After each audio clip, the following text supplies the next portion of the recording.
사무엘 학원 19장 할 차례죠? 네, 우리 기도하고 바로 시작하겠습니다. 성부와 성자와 성령의 이름으로 아멘.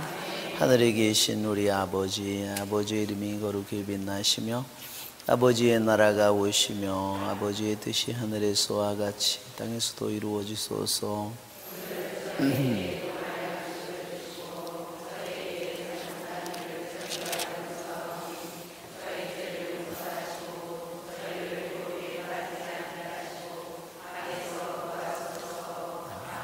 성부와 성자와 성령의 이름으로 아멘.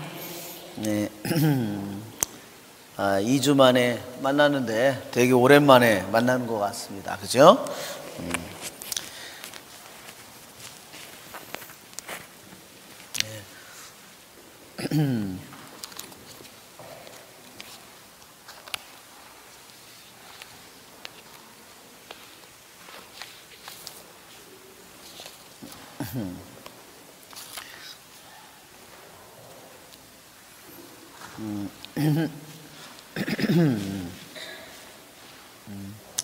우리 오늘 19장 사무엘 학원 19장 먼저 조금이라도 읽고 우리들이 다윗의 귀환을 준비하다 15절까지 먼저 읽고 우리가 공부를 시작하겠습니다. 이 말에 임금은 부르르 떨며 성문 위 누각으로 올라가 울었다. 그는 올라가면서 내 아들 압살롬아, 내 아들아, 내 아들 압살롬아, 너 대신 차라리 내가 죽을 것을 압살롬아, 내 아들아, 내 아들아 하였다. 임금님께서 우시며 압살롬의 죽음을 슬퍼하신다는 말이 요압에게 전해졌다. 그리하여 모든 군사에게 그날의 승리는 슬픔으로 변하였다. 그날 임금이 아들을 두고 마음 아파한다는 소식을 군사들이 들었기 때문이다. 군사들은 그날 슬며시 성읍으로 들어왔는데 마치 싸움터에서 도망칠 때 부끄러워 슬며시 빠져나가는 군사들 같았다. 임금은 얼굴을 가리고 큰 소리로 내 아들 압살롬아, 압살롬아, 내 아들아, 내 아들아 하며 울부짖었다. 그때 요압이 임금의 거처로 들어가 말하였다. 임금님께서는 오늘 이 종들의 얼굴을 부끄럽게 하셨습니다. 저희는 오늘 임금님의 목숨과 임금님 아들, 딸들의 목숨과 왕비와 후궁들의 목숨을 구해드렸습니다. 그런데 임금님께서는 임금님을 미워하는 자들을 사랑하시고 임금님을 사랑하는 이들을 미워하십니다. 정녕 오늘 임금님께서는 장수들과 신하들이 임금님께 아무것도 아니라는 사실을 드러내셨습니다. 압살롬이 살고 저희가 모두 죽었더라면 임금님 눈에 옳게 보였을 것이라는 사실을 깨달았습니다. 그러니 이제 일어나 나가셔서 임금님의 신하들에게 다정한 말씀을 건네 주십시오. 주님을 두고 맹세하는데 임금님께서 만일 나가시지 않으면 오늘 밤 아무도 임금님과 함께 지내지 않을 것입니다. 그리고 이것은 어린 시절부터 지금까지 임금님께 닥친 모든 재앙보다 더 큰 재앙이 될 것입니다. 그러자 임금이 일어나서 성문에 나와 앉았다. 온 백성은 임금님께서 성문에 나와 앉아 계시다는 말을 듣고 임금 앞으로 나아갔다.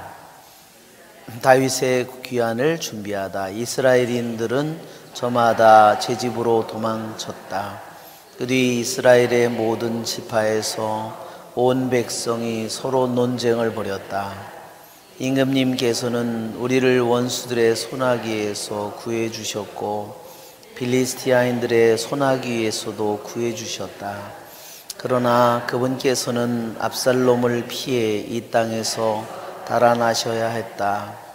우리가 기름을 부어 우리 위에 세웠던 압살롬이 싸움터에서 죽었는데도 너희는 왜 임금님을 다시 모셔오는 일에 관해 아무 말도 하지 않느냐. 다윗 임금은 차독 사제와 에브야다를 사제에게 사람을 보내어 이렇게 말하였다. 유다의 원로들에게 이르시오. 온 이스라엘의 말이 임금에게 그의 거처에 이르렀는데도 어찌하여 여러분은 임금을 궁으로 다시 모시는 일에 꼴찌가 되려고 하시오.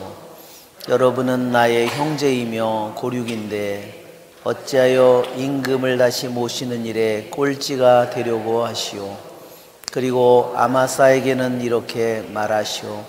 그대는 나의 고륙이 아니오.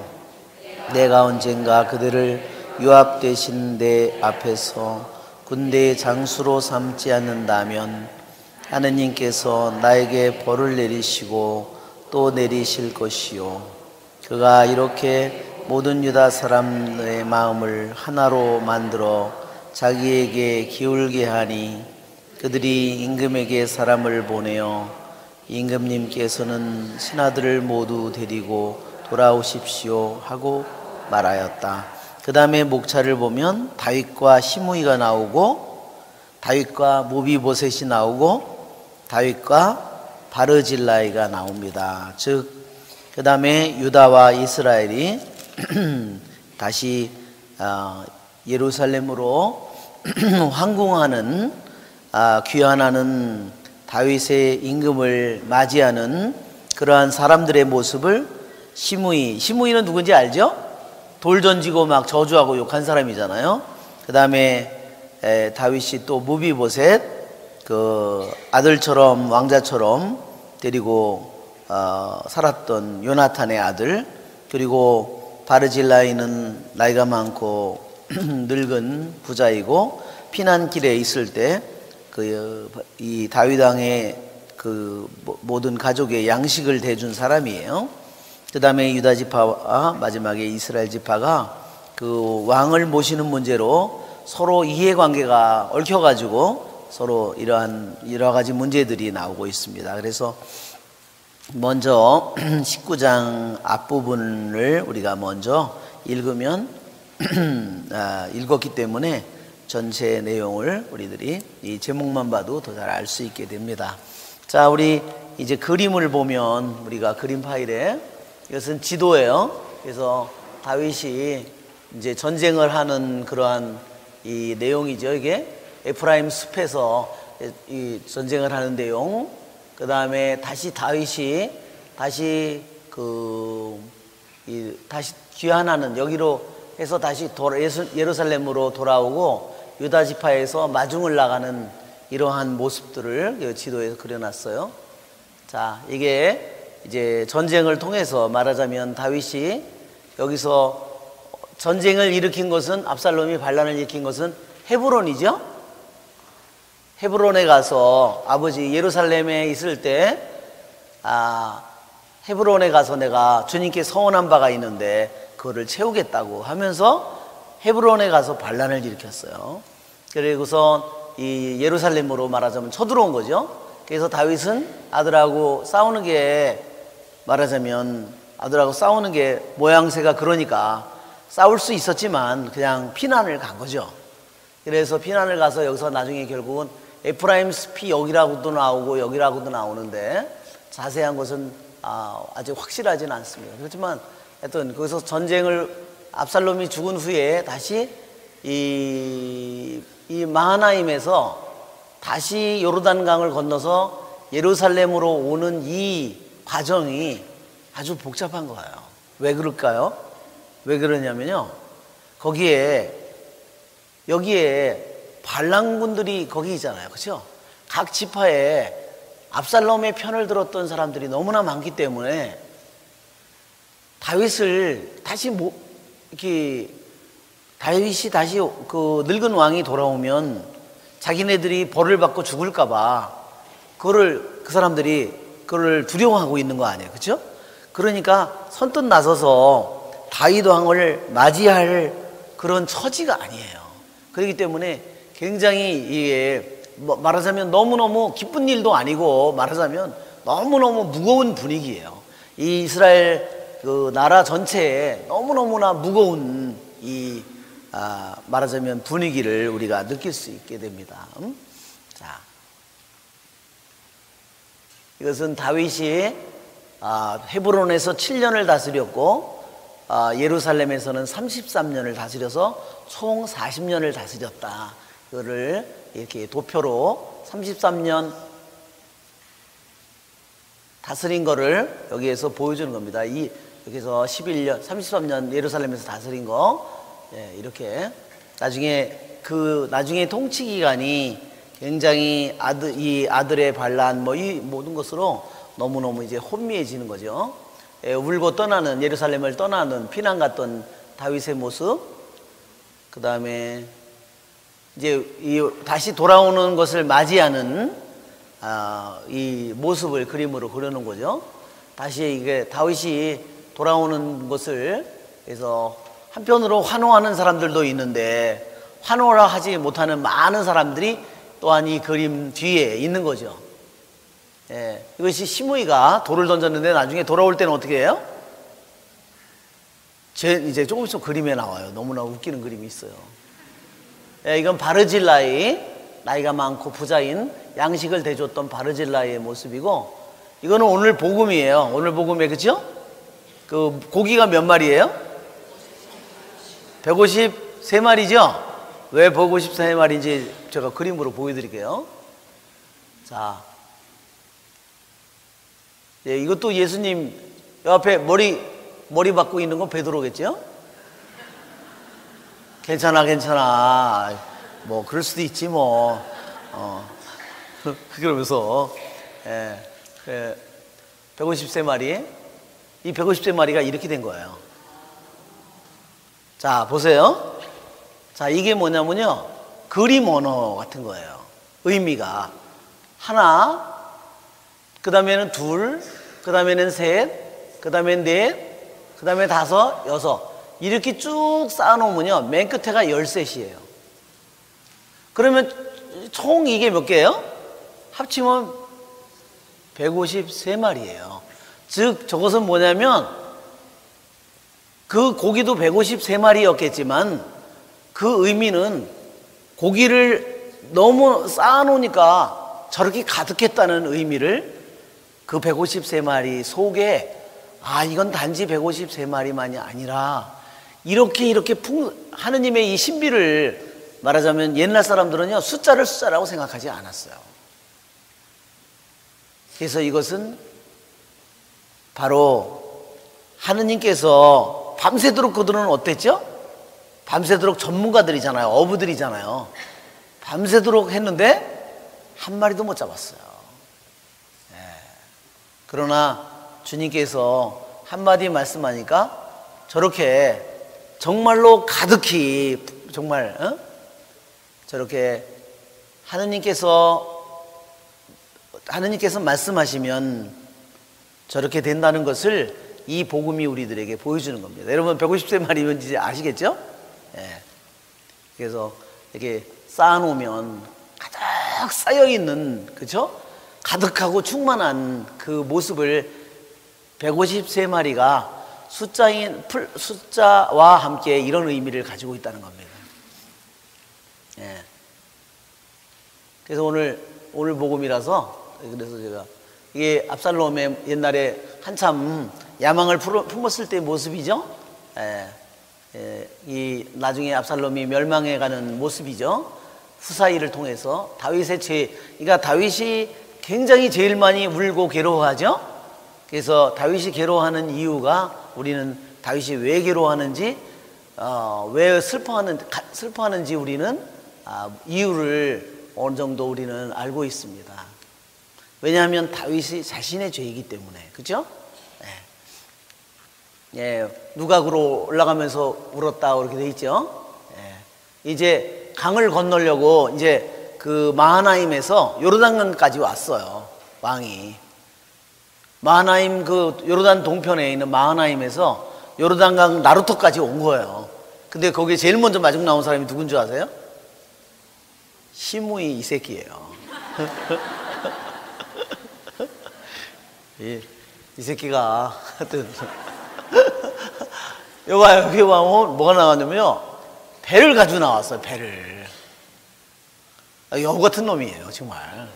왜냐면 자기 목숨을 구해야 되니까. 그렇게 막 거품을 물고 난리친 돌멩이까지 던진, 이거 뭐예요? 물속에 멍멍이 같죠? 아유, 제가요 페루도요 저기요 애들하고요 왕자님들하고요 왕비하고 다 제가 페루도 날랐어요. 그죠? 너무나 웃기는 그림이죠. 정말 그 모습을 엎드렸던, 정말 너무 그 모습을 너무 리얼하게. 그래서 이거는 족보에 야곱의 그 네 부인이 있잖아요. 그죠? 레아, 라헬, 그 다음에 질바, 빌하. 이게 그 몸종이 둘이 있어가지고 부인이 넷이잖아요. 이 관계를 얘기합니다. 오늘 이제 저기가 그 시므이가 자기를 요셉의 집안이라고 얘기를 합니다. 그래서 나오는 족보에 여기에 족보가, 그래서 마나세, 에프라임, 요셉 대신에 두 아들이 들어가고, 그래서 베냐민, 이것이 전부 다 라헬의 자녀들이에요. 자, 그 다음에 나중에는 결국은 아마사가 오늘 등장하는데, 아마사하고 요압은 서로 친척지간이에요. 다윗하고도 친척지간인데 누가 찔러 죽이냐면요, 여기 칼로 찌르는 거예요. 여기 투구가 벗겨지는 거죠. 요압 총사령관이 아마사를, 자기 친척을, 새로 된 총사령관을 몰래 찔러 죽입니다. 왜냐하면 다윗이 이 사람을 사령관으로 임명했거든요. 자, 이것이 서로 요압과 아마사가 서로 친척지간이라는 것을 말하자면 보여주는 겁니다. 돌 던지는 모습이죠. 이제 다시 처음 우리 1절로 돌아가겠습니다. 자, 19장 1절. 이 말의 임금은 부르르 떨며 성문 위 누각으로 올라가 울었다. 그래서 성문에 앉아 있다가, 그쵸? 성문에 앉아서 아들이 무사한지, 전쟁은 이기겠지만 자기 아들이 무사하기만을 간절히 그 소식을 기다리고 있었어요. 전쟁은 물론 자기 그 경험 많은 그 군인들이 결국은 이길 텐데, 그래서 아들이 무사히 돌아오기만을 간절히 기다리고 있었는데, 아들이 죽었다는 이야기를 듣고 성문 위 누각으로 올라갔다 했어요. 왜냐하면 아마 성문이 누각으로 올라간 것은 자기가 우는 것을 사람들에게 보여주기 싫었기 때문에, 자기 부하 임금이기 때문에 아마 그래서 성문 위로 올라간 거예요. 누각으로 올라가면서 내 아들 압살롬아, 내 아들아, 내 아들 압살롬아. 이 아들 압살롬이라는 말이요, 여기에 8번이 반복되고 있습니다. 이것은 내 아들이나 압살롬이나 똑같은 말이에요. 이 말이 둘 다 아들이죠. 이 말이 여기에 내 아들이라는 말이 여기에 8번이 나와.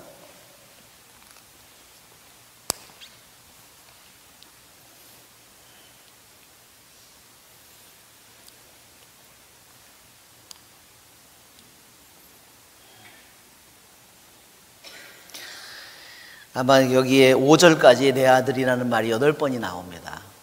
근데 이것은 다윗의 정말 슬픔을 단적으로 보여주는 말이죠.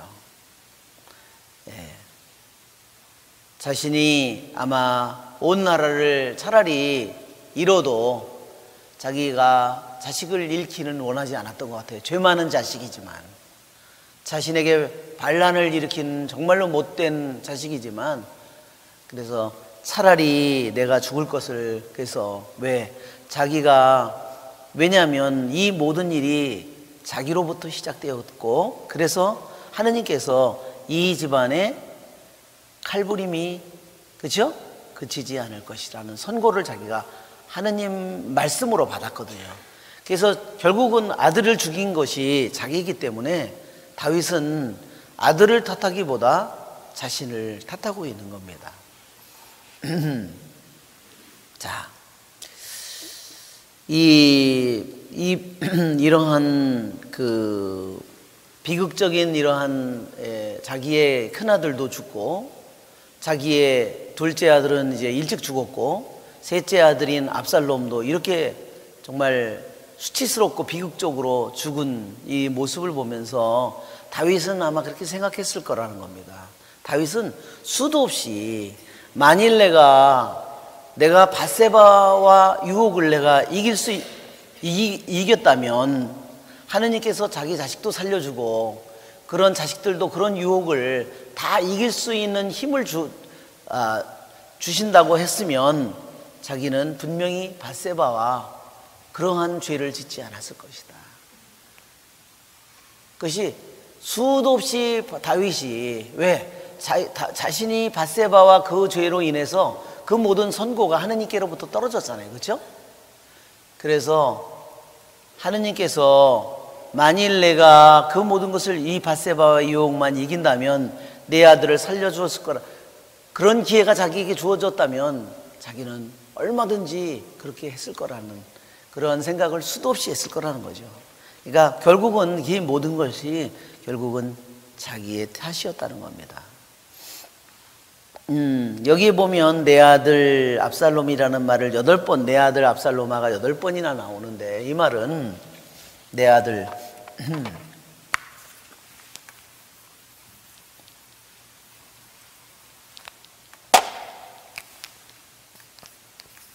네.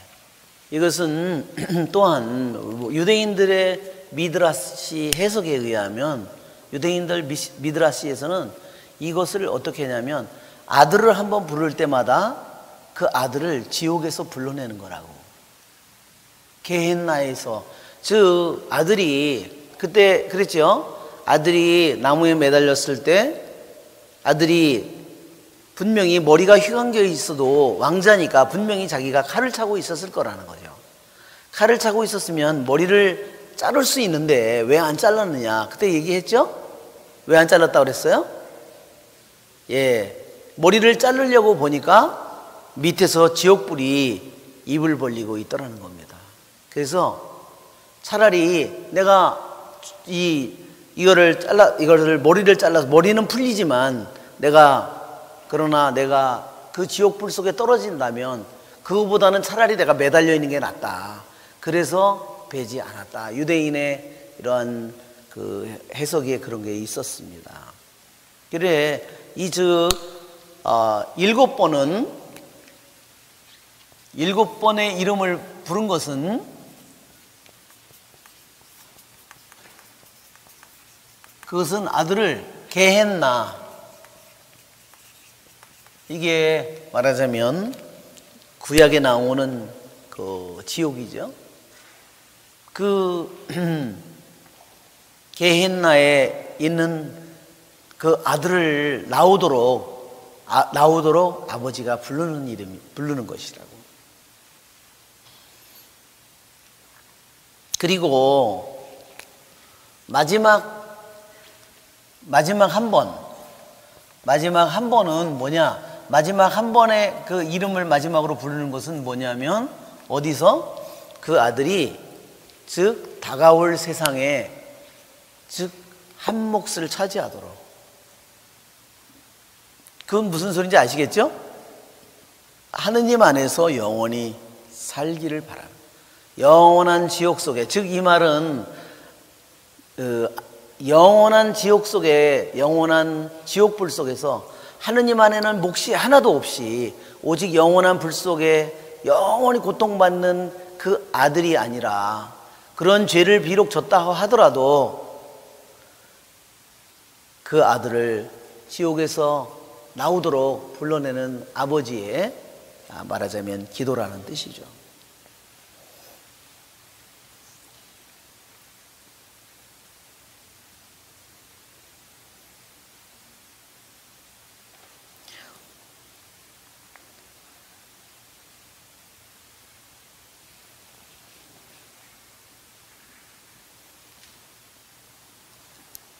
예.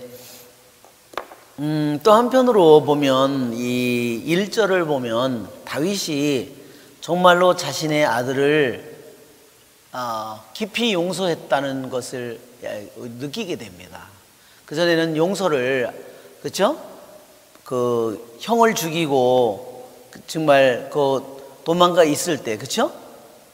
그 외가에 가서 거기 가서 있을 때 그 요압을 통해서 데리고는 왔지만 예루살렘에는 들어오지 못하게 하죠. 네. 그리고 나중에는 받아들이긴 받아들였어요. 그렇죠? 그런데 오늘 이 19장의 그 모습을 보면 다윗이 그러한 자신의 모습을 더 뉘우치고 있는 것 같습니다. 왜냐하면 그보다 더 심한 죄를 지었는데, 그렇죠? 아주 나라를 두 쪽으로 내고 반란을 일으켰는데도 차라리 자신이 죽는 게 더 낫다고 하는 이 다윗의 모습을 통해서 진정으로 아들을 용서한 모습을 느끼게 됩니다. 자, 2절에 임금님께서 우시며 압살롬의 죽음을 슬퍼하신다는 말이 요압에게 전해졌다. 그래서 그날 승리는 슬픔으로 변했다. 네, 그러니까 한편으로는 다윗의 충성파들에게는 정말 참으로 한편으로는 납득하기 힘든 그러한 일이기도 하죠. 자기들이 승리를 거둔 왕을 위해서 목숨을 걸고 싸웠는데 자기들에게 돌아온 거는 슬픔밖에 돌아온 게 없고, 그리고 또한 임금이 자신의 본분을 망각하고 오직 반란을 일으킨 아들만을 슬퍼하는 그 모습이 한편으로는 너무 실망스러웠을 수도 있습니다. 그러나 한편으로는 또한 이해될 수 있는 부분도 있죠. 그렇죠? 자기 자식이니까. 그렇죠? 군사들은 그날 슬며시 성읍으로 돌아왔는데 마치 싸움터에서 도망칠 때 부끄러워 슬며시 빠져나가는 군사들 같았다. 임금은 얼굴을 가리고 큰 소리로 내 아들 압살롬아, 압살롬아, 내 아들아, 내 아들아 하며 울부짖었다. 예, 이 다윗이 우는 그 모습이 여기 나오죠, 그렇죠? 얼굴을 이렇게 이렇게 하고 울고 있는 그러한 그 성경의 이 모습이, 예. 예. 그래서 정말 이런 모습은 정말 그 다윗의 왕의 모습이라기보다 한 인간의 정말 자녀의 이 아버지의 모습을 정말로 너무나 잘 보여주고 있습니다. 그래서 그 부하들에게, 충성파들에게는 어떻게 보면 실망스러운 모습일 수도 있지만, 그러나 우리들이 이 성경을 읽을 때 정말 다윗의 인간적인 모습을 깊이 느낄 수 있는 그러한 부분이기도 합니다.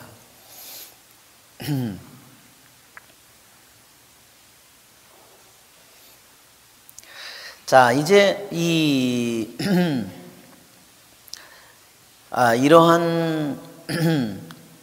이러한 사실을 그 전쟁의 승리를 거둔 이 군인들과 다윗의 이 부하들의 이러한 실망과 슬픔을 알아차린 총사령관 요압이 임금님의 거처에 들어가 말했다. 임금님께서는 오늘 이종들의 얼굴을 부끄럽게 하셨습니다. 그래서 저희는 오늘 임금님 목숨, 임금님 아들, 딸들의 목숨, 왕비와 후궁들의 목숨을 구해드렸습니다. 그런데 임금님께서는 임금님을 미워하는 자들을 사랑하시고 임금님을 사랑하는 이들을 미워하십니다. 정녕 오늘 임금님께서는 장수들과 신하들이 임금님께 아무것도 아니라는 사실을 드러내셨습니다. 오늘 저는 압살롬이 살고 저희가 모두 죽었더라면 임금님 눈에 옳게 보였을 것이라는 사실을 깨달았습니다. 네, 사실 이 요압이 정말 이거를 나서서 그 실망한 이 부하들과 이것을 달래줄 수 있는 사람은 사실은 다윗 임금밖에 없죠. 예. 그런데 다윗이 너무나 슬퍼하고 있기 때문에 요압이 자기 자신이 임금 앞에 말하자면 나아가서 용감하게 나아가서 이 사실을 얘기한 거예요. 그런데 사실은 요압의 얘기 중에 맞는 이야기도 있지만 틀린 이야기도 많이 있어요. 왜냐하면 다윗이 미워하는 자들을 사랑하는 건 아니에요. 그렇죠? 임금님을 미워하는 자들을, 아들 때문에 슬퍼하는 거지 반역을 같이 일으킨 자들을 사랑하는 것은 물론 아니잖아요. 그렇죠? 그리고 자기 충성파들을 임금이 미워하는 것은 결코 아니죠. 제일 문제는 누구가 되느냐면요, 제일 문제는 요압이에요. 왜냐하면 누가 죽였어요? 요압이 죽였거든요. 어차피 요압을 죽이지 않아도 나중에 처형을 받는 것이 사실이에요. 율법상에 말하자면 반란을 일으켰기 때문에, 말하자면 그 생포를 해왔으면 어디에 가서 말하자면 귀향을 보내거나 어디에 가서, 그래서 그는 평생의 왕을 다시는 보지 못했겠죠. 그런데 정작 죽이지 말라고 했는데 그것을 죽인 장본인이 요압이거든요.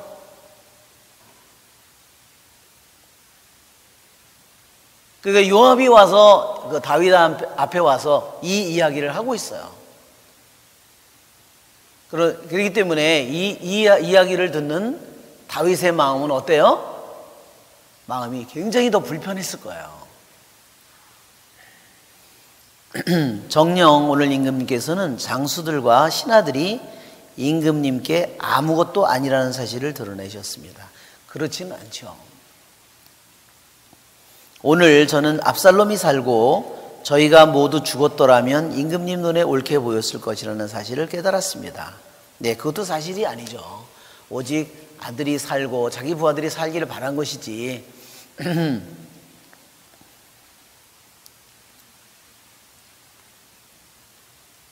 예, 여기에 이러한 압살롬의 이러한 그 간언을 듣고 다윗이 이제는 더 자기의 슬픔보다는 자기 자신의 목숨을 걸고 싸운 부하들을 자기 자신이 왕으로서 그 사람들을 축하하고 감사를 전하고 격려를 해야 된다는 것을 자기 자신이 이제 슬픔을 누르고 그것을 해야 된다는 사실을 받아들인 것 뿐입니다. 그러나 다윗의 마음은 가장 누구 때문에 가장 괴로웠냐면, 무엇 때문에? 압살롬 때문에 괴로웠지만 또 한편으로 요압 때문에 너무너무 힘들었던 거예요. 그러니까 왜냐하면 자기 총사령관이지만 자기 아들을 창으로 3번이나 찔러서 죽였다는 사실은 받아들이기 정말 힘든 부분 중에 하나죠. 자기도 그렇게 하기 힘든데, 아버지도 그렇게 하기 힘든데 자기 밑에 있는 이 사령관이 자기 명을 어기고 그 일을 했잖아요. 그렇죠? 그러면 모든 부하들이 자기가 아들을 잘 부탁한다는 말을 들었는데 정면으로 임금의 말을 어겼어요. 그렇죠? 그러면 어떻게 할까요? 사실은 요압을 처형해도 되죠. 근데 다윗은 처형을 못하고 있는 겁니다. 그전에도 그런 일이 있었죠. 북쪽 자기 자신이 남쪽 유다의 왕일 때 북쪽 지파하고 통합을 하려고, 그렇죠? 그 일을 하다가 그때도 요압이 그 사람을 찔러 죽였거든요. 다시 요압이 여기에서 보면 다윗이 정말로 굉장히 상대하기 힘든 그러한 자기의 친척인 동시에 자기의 조카인 동시에 다윗이 아주 정말로 힘들어한 사람이라는 것을 여기 오늘 이 말씀에도 더욱더 자세히 나오게 됩니다. 그러니 이제 일어나 나가셔서 그래서 여기에 보면 이 구체적으로 얘기를 했어요. 이제 그만 일어나라. 그리고 밖으로 나가라. 거기 성곽에 누가기에서 있지 말고 이제 내려와서 밖에 나가가지고 누가 간에 거기서 거기 갇혀서 거기서 울지 말고 밖에 나가서 말하자면 교황님이 밖에 나가서 아련하듯이 거기 나가서 그 사람들에게 다정한 말을 하라고 그렇게 얘기를 했어요. 굉장히 구체적이고 강력한 제안을 했는데 한편으로는 굉장히 이것이 잔인한 그러한 주문이에요. 그러나 나중에 다윗이 거기에 나가서 백성들 앞에 성문에 나가긴 나갔는데요, 아무 말도 하지 않습니다. 말한 게 나타나질 않습니다. 그래서 이 성경에는 다윗이 나가긴 나가서 그냥 앉아 있었는데 그 부하들은 나와 있는 임금의 모습만으로 족하고 돌아갔다는 겁니다. 다윗은 아무 말도 하지 않았다는 겁니다.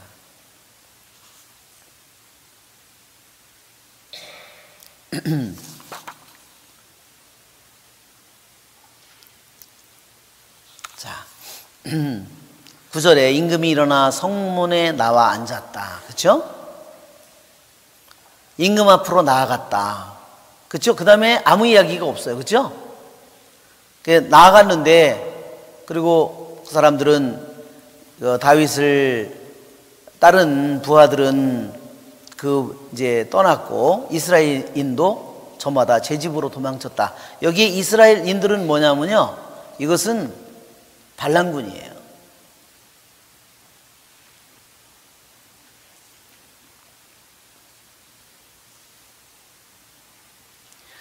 예, 여기 보면 다윗의 귀환을 준비하다.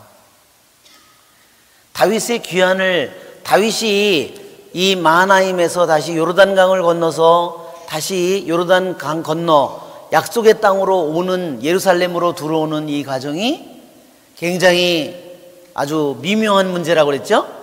많은 사람들에게 너무너무 두려운 일이라고 그랬어요. 그죠? 왜? 누구를 지지했기 때문에? 압살롬을 지지했기 때문에. 그 뒤 이스라엘의 모든 지파에서 온 백성이 서로 논쟁을 벌였다. 임금님께서는 우리를 원수들의 손아귀에서 구해주셨고 필리스티아인들의 손아귀에서도 구해주셨다. 그러나 그분께서는 압살롬을 피해 이 땅에서 달아나셔야 했다. 자, 이러한 상황에서 나라가 완전히 이렇게 지파별로도 가족별로도 다, 어떤 사람은 다윗을 따랐고 어떤 사람은 압살롬을 따른, 그렇죠? 이 판국에 이 나라를 어떻게 이 나라를 다시 수습하고 다시 이 나라를 다시 통합하느냐, 이 모든 것을 쥐고 있는 것은 누구냐면요, 다윗이에요. 다윗은 어떠한 이제 소명을 가지고 있느냐면, 이러한 상태에서 자기 자신이 돌아오는데 누구도 다윗을 선뜻 나서서 모실 수가 없어요. 왜? 다윗은 어느 지파 출신이에요? 유다 지파지요. 유다 지파가 선뜻 나서서 할 수가 없어요. 왜 그런지 아십니까? 유다 지파는 수도가 어디냐면요, 그 전에까지 수도가 헤브론이었어요. 헤브론에서 근데 반란이 일어났잖아요. 그죠? 헤브론의 유력 인사들은 다 대부분이 누구를 지지했어요? 압살롬을 지지했거든요.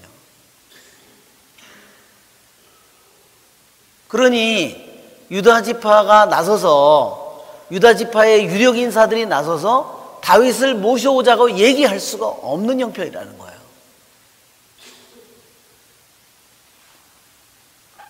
그래서 여기 보면 이스라엘의 모든 지파에서 온 백성이 서로 논쟁을 벌여요.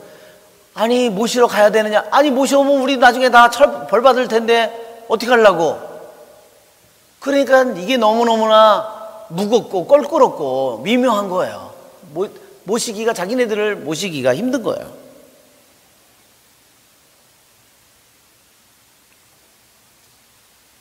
자, 그래서 거기에 보면 10절에 있는 말은 옛날의 이야기를 우리 원수들 손에서 구해줬다. 필리스티아인들의 손에서 구해줬다. 그런데 아들을 피해서 갔다. 힘이 없어서 다윗이 도망간 게 아니라 아들과 맞서 싸우기가 싫어서 아들을 말하자면 잡거나 아들을 죽이기가 싫어서 피난을 간 거다.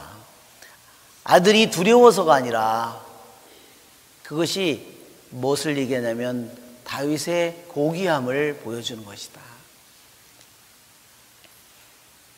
우리가 그러니까 정말로 왕이 될 수 있는 사람은 압살롬은 결코 아니다. 그런 의미예요. 그것이 10절 끝에가 우리가 기름을 부어 우리 위에 세웠던 압살롬이 싸움터에서 죽었는데, 예, 여기서 그랬죠? 이 사람들이 압살롬에게 기름을 부어가지고 이제 새 왕으로 삼았어요. 그러니 자기네들이 어떻게 다윗을 기쁘게 맞이하겠어요? 맞이할 수가 없죠. 이제는 근데 죽었으니까 다윗을 모셔오기는 모셔와야 되는데, 이게 어떻게 하면 좋느냐 이거예요. 너희는 왜 임금님을 모셔오는 일에 관해 아무 말도 하지 않느냐? 다윗 임금은 차독사제와 에브의 아들 사제에게 사람을 보내어 이렇게 말하였다. 유다의 원로들에게 이르시오. 온 이스라엘의 말이 임금에게 그의 거처에 이르렀는데도 어찌하여 여러분은 임금을 궁으로 다시는 모시는 일에 꼴찌가 되려고 하시오. 자, 이제 다윗이 유다 지파라 그랬죠? 가장 반역이 유다 12지파 중에서 반역한 것이 가장 다윗을 아프게 한 것은 유다 지파지요. 그렇죠? 네. 자기의 가장 가까운 친척들인데, 그렇기 때문에 다윗은 여기에서 어떤 결정을 내렸냐면 그 사람들이 왕으로 자신을 모시는 것이 너무나 껄끄러운 거를 두려워한다는 사실을 다윗은 알게 된 거고, 그래서 다윗은 제일 먼저 다윗이 내린 결정은 뭐냐면 여기에 있는 차독사제와 에브의 아들 사제에게 사람을 보내서 유다 지파 원로들에게 왜 여러분이 나를 임금으로 모시는 일에 꼴찌가 되려고 하느냐. 그러니까 이 말은 뭐냐면 한마디로 두려워하지 말라. 너희들이 나서서 잘못은 했지만 너희들이 나서서 나를 임금으로 모셔라. 그러면 내가 용서해 주겠다는 의미가 담겨 있는 거죠. 예, 그래야지 다른 사람들도, 그렇죠? 다른 사람들도, 반란을 일으켰던 사람들도 다윗을 왕으로 모실 수 있는 거예요. 13절에 여러분은 나의 형제이며 고륙인데 어찌하여 임금을 다시 모시는 일에 꼴찌가 되려고 하시오. 예, 이것이 다윗이 사람들을 용서하는 길입니다. 그래서 이 19장은 용서가 어떤 힘을 가지고 있는지 보여주는 겁니다. 19장은 한마디로 용서는 곧 하느님의 은총이다 그럽니다. 용서는 하느님의 은총이다.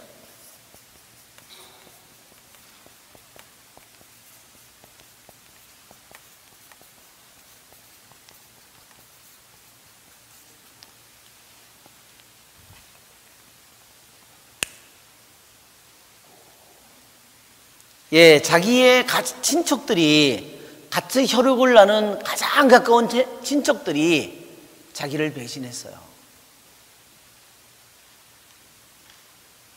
여러분 그러면 어떻게 할 것 같아요? 내가 내 눈에 흙이 들어가도 그거는 못 잊어. 그죠? 예, 어떤 사람이 그랬다네요. 그러죠? 예, 죽어서 이제 숨이 넘어가기 직전인데 생각해보니까 자기 왼수가 있는 거예요. 그래서 간신히 간호원한테 얘기를 했대요. 내가 왼수가 있는데 좀 불러달라고. 그래서 그 사람이 이제 온 거예요. 그랬더니 내가 너한테 잘못한 거 용서해달라고, 정말 미안하다고 그렇게 용서를 빌었대요.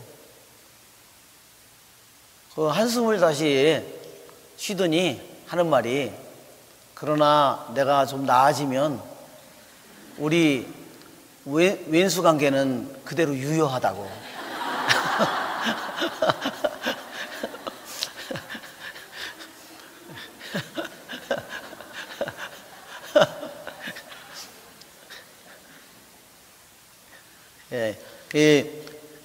그렇게 용서하면 안 되겠죠? 그렇게 하면 용서를 자기 스스로 취소하게 되는 거죠. 그렇죠? 우리는 용서가 얼마나 우리들 모두에게, 얼마나 우리들의 삶 속에 용서가 얼마나 깊이 관련되어 있는지 모릅니다. 나와 부부지간에 제일 많이 용서해야 될 사람이 누구예요? 부부예요. 서로 간에. 그죠? 제일 많이 용서해야 될 사람이요, 부부지간이에요. 그 다음에 제일 많이 또 용서해야 될 사람이 나와 자식이에요. 왼수 중에 왼수죠. 여기 다윗이 아들하고 관계가 어때요?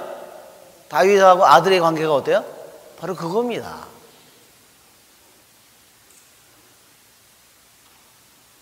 그리고 다윗이 자기 부모와 관계, 그죠?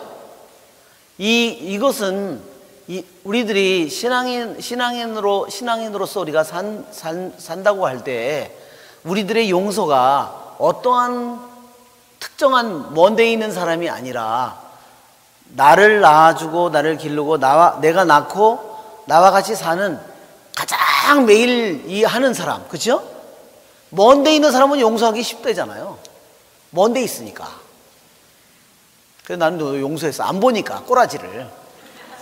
그렇지만 가족은 어때요? 아내나 남편은 맨날 봐야 되지, 시부모도 매일, 또 자식도, 어때요? 그렇기 때문에 우리들이 용서는 우리들의 삶 속에 매일매일의 삶 속에 우리들에게 용서가 없으면 우리들 자신이 어떻게 되냐면 완전히 묶여버려요. 우리들 자신은 완전히 이 압살롬이 머리칼이 이렇게 묶이듯이 우리들이 용서를 안 하면 완전히 다 묶여버려요. 여러분, 우리들 자신이.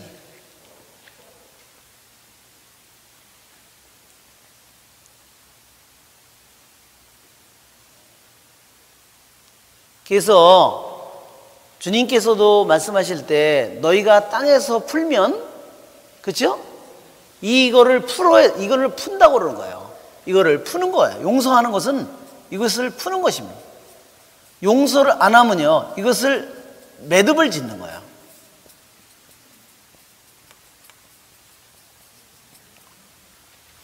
그러면 계속 이 하나를 사슬로 묶으면 어떻게 되죠? 계속 그것이 말하자면 풀릴 방법이 없어요. 마지막 한 푼까지 갚기 전까지는요, 풀리지가 않는 겁니다. 풀을 때는 모든 것들이 다 풀리지만 그것을 끝까지 따지고 계산하려고 하면 마지막 한 푼까지 다 갚아야 돼요. 우리 신앙인들에게 용서가 우리들의 삶 속에 너무너무나 중요한 부분이에요. 왜? 한번 보세요. 주님이 나를 용서하시는데, 예수님께서 나를 용서하시는데, 이 용서가 나에게 내리는데 내가 남을 용서 안 하면 어떻게 되죠? 그러면 이거는 다시 취소되는 겁니다. 그렇죠? 이거는 다시 끝난 거예요. 그러니까 이 사람은 뭐예요? 은총이 하나도 없어요.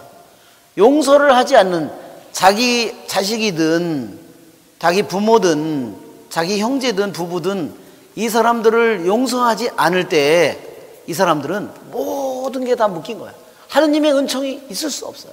이 사람은 은총 속에 살 수 없어요. 하느님이 아무리 모든 은총을, 그분이 인간이 되시고 죽고 그분이 부활하시고 모든 은총을 우리들에게 다 가져왔지만 용서하지 않는 사람에게 은총이 없어요.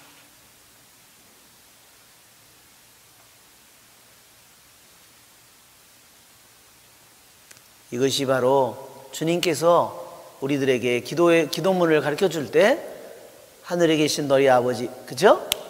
아버지의 이름이 거룩히 여기는 아버지의 나라가 오시, 아버지의 뜻이 하늘에서 땅에서도 이루어지소. 오늘 저에게 일용할 양식을 주시고 저에게 잘못한 일을 저에게 용서하듯이, 그죠? 저희 죄를 용서하시고.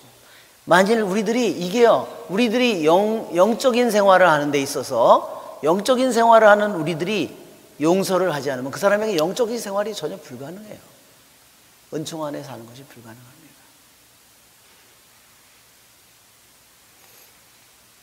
예수님께서 우리를 용서를 어떻게 하셔요?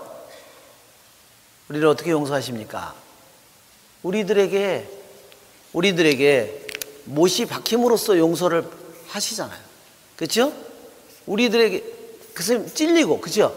우리들에게 못 박히고 찔림으로써, 그렇죠?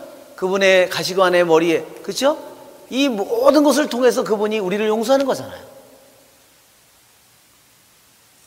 그래서 다른 사람이 나에게 찌른 거에 대해서, 다른 사람들이 나를 찌른 거에 대해서 내가 용서하지 못하면 그분의 이 모든 것들이 나에게는 아무 의미가 없는 거예요. 아무 효력을 나한테 발휘하지 못합니다.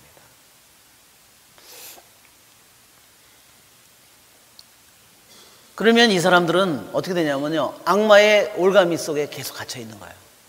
제가 그 전에 어떤 형제님이, 제가 친자가 아니었는데 그분이 암에 걸려가지고 임종을 앞두고 계셨는데, 그분이 신부님을 꼭 뵙고 싶다고 그래서 제가 가서 만났는데, 가족은 신자였어요. 암으로 고통을 받고 계셨는데 너무너무 식사를 할 수가 없어가지고 그분이 위암이 걸렸는데, 그분이 통증이 올 때마다 그분이 이렇게 아랫목에 벽 있죠? 벽장 같은 위에 다락방 같은 게 있잖아요. 거기를 갖다가 아플 때마다 움켜쥐어가지고요, 이게 나무가 파였어요. 제가 그분이 아플 때 하는 행동으로 봤는데, 들어놓아서 일어나가지고 막 통증이 오니까 그걸 딱 잡는데 거기에 파인 거예요. 약을 먹어도 소용이 맞아도, 주사를 맞아도.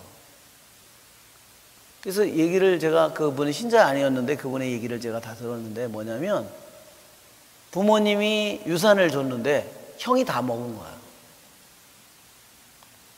그래서 이분이 어땠어요? 형을 너무너무 미워했어요. 정말로 증오했어요. 형은 벌써 옛날에 죽었어요. 근데 지금도 그 미움이 하나도 변함이 없는 거예요. 용서를 할 수가 없는 거예요. 근데 가족들은 음식을 해 먹어야 되는데 음식을 하나도 못 드시니까, 음식 냄새만 나면 너무너무 힘드시니까, 그래서 사람들이 음식을 해서 안으로도 들어오지 못하고요, 부엌이 옛날 집이라서 보니까 땅바닥이더라고요. 옛날 집. 거기서 이렇게 밥하고 된장만 끓여가지고 거기서 그냥 도둑 밥 먹듯이 거기서 그냥 먹고서 마는 거예요. 할아버지가 그래. 나 저놈은 내 된장 냄새 좀 안 맡았으면 좋겠대. 차라리 고기를 구워 먹었으면 좋겠대. 된장 냄새만 나면 너무너무 먹고 싶다는 거예요. 근데 넘어가지가 않는 거죠. 그래서 제가 할아버지한테 했어요. 할아버지, 형을 용서하라 그랬더니, 어떻게 용서하냐고. 그리고 이미 죽었는데, 그래도 죽었어도 형은 동생의 용서가 필요합니다 그랬어요. 형은 지금 너무너무나 큰 고통을 겪고 있을 거라고, 동생이 용서해 주기 이전까지는 너무너무 커다란 고통을 받고 있을 거라고. 그랬더니 그분이 막 우셨어요. 그분이 그래서 형을 용서하겠다고. 그래서 뭐 용서는 뭐냐면요, 용서는 감정의 행위가 아니라 무슨 행위예요? 예, 여러분이 이걸 꼭 아셔야 돼요. 용서는요, 감정의 행위가 아니에요. 그런 느낌이 아니라는 거예요. 용서는요, 뭐냐면 의지의 행위예요. 용서하겠습니다 하는 겁니다. 내가 하루에 100번 또다시 인간이기 때문에 기억이 있기 때문에 상처가 있기 때문에 떠오르지만 주님 용서하겠습니다. 그때마다 떠오르는 것 자체는 죄는 아니에요. 떠오르는 건 죄가 아니죠. 그렇죠? 인간이기 때문에 기억이 있어서 떠오르는 것은 죄가 아니에요. 그러나 떠올라고 내가 그 사람을 미워하게 됐을 때 다시 주님 용서하겠습니다 그렇게 하는 거예요. 내가 그 사람이 정말 나한테 너무너무 끔찍한 이러한 고통을 줬는데, 내가 씻을 수 없는 나에게 수치와 고통을 줬는데, 주님 다시 내가 생각난 건 죄가 아니지만 내가 미워졌을 때 주님 용서하겠습니다. 하루에 10번 떠오르면 또 10번 용서하겠습니다. 그러면 10번 주님의 뜻을 이룬 거예요. 아시겠죠? 그래서 이거를 여러분이 요거를 느낌이 아니다, 그냥 그게 싫다든지 밉다든지 그것이 아니라, 느낌이 아니라 분명히 의지의 행위라는 사실을 여러분이 아시기 바랍니다. 그래서 어떤 사람들은 내가 용서했는데 왜 그 사람이 자꾸 떠오르냐, 떠오르는 건 인간이기 때문에 계속 되는 거예요. 그렇죠? 우리들이 용서를 내가 하게 될 때, 그래서 주님께서 우리에게 내가 용서를 할 수 있는 힘을 주신 것에 대해서 감사해야 돼요. 그리고 그 다음에 내가 기억이 있을 때마다, 떠오를 때마다 주님 저에게 그렇게 고통스러웠던 그 시간에서 저를 바꾸셔서 제가 용서하고자 하는 마음을, 의지를 저에게 주신 것에 대해서 감사드립니다. 그것이 은총이라는 것을 우리들이 고백해야 됩니다. 그분이 그렇게 하시고 나서요, 그분이 돌아가셨는데 너무너무나 편안하고 평안하게, 그리고 행복하게 돌아가셨답니다. 그 가족들이 나중에 와서 며칠 안 돼서 그 얘기를 저에게 해주셨어요. 그래서 우리들에게 정말 우리가 용서를 하지 않는 현재 우리들이 내 멀리 있는 사람이 아니라 나를 낳아준 엄마라든지 또는 가족이라든지 이 모든 사람들하고 우리들이 계속 용서의 기도를, 여러분 여기 안에 용서의 기도문이 있죠? 그래서 꼭 그것이 우리들이 용서의 기도를 30일 이상 여러분 바치면 모든 사람들이, 그래서 좋을 것 같습니다. 자, 우리 잠시 쉬었다가 시작하겠습니다. 우리 그래서 용서에 대해서 오늘 그 프린트물을 여러분이 있죠? 프린트물 하나 주실래요?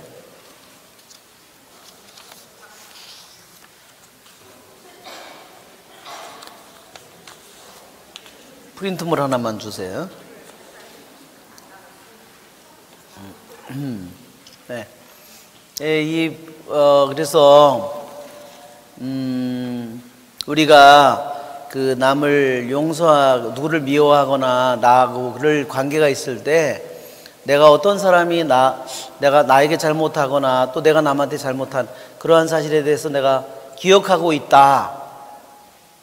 기억하고 있는 것 자체는, 기억나는 거, 자꾸 떠오르는 거, 그 자체는 죄가 아니에요.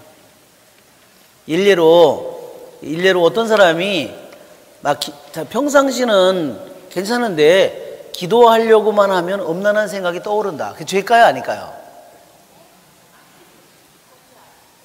그러니까 어떤 사람이 기도하려고만 하면 음란한 생각이 떠오른다. 죄일까요, 아닐까요? 왜 죄가 아닐까요?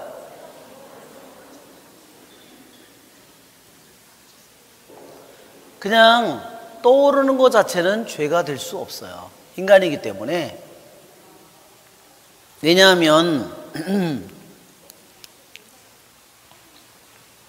우리가 인간인 하는 우리에게 수많은 것들이 내 마음속에서 어떤 것들이 밖에서 들어왔던 내 안에서 수많은 것들이 이렇게 해서 어떤 것이 자꾸만 떠오른다. 그 자체는 죄가 될 수 없어요. 어떤 것들이 내가 다른 때는 괜찮은데 성당에만 들어오면 내가 엄란한 생각이 든다. 그러니까 그 사람은 어떻게 했어요? 그런 공격을 받는 사람은, 근데 고해성사를 들으면 그런 사람들이 꼭 있어요. 근데 보통 사람도 그런 신앙생활을 하다 그런 순간이 올 때도 있어요. 우리가 기도를 더 열심히 하려고 그럴 때 그러면 그 사람이 대개가 나는 기도만 하려고 그러니까 그런 저게 오니까 어떻게 해요? 기도를 안 하는 그런 결정을 내버리면 그 다음에 어떻게 돼요? 그 사람이 더 이제 완전히 이렇게 위축이 돼버리는 거예요. 그리고 어떤 사람은 성당만 오면 그런 격이 되면 성당 오는 걸 그만두게 되거나, 그래서 이것이 우리들이 이러한 것이 올 때 잘 그거를 분별해야 돼요. 기억에 떠오른 것 자체는 절대로 죄가 될 수 없다. 그렇죠? 죄가 되는 조건은 뭐죠? 죄가 되려면 두 가지가 필요해요. 지성적으로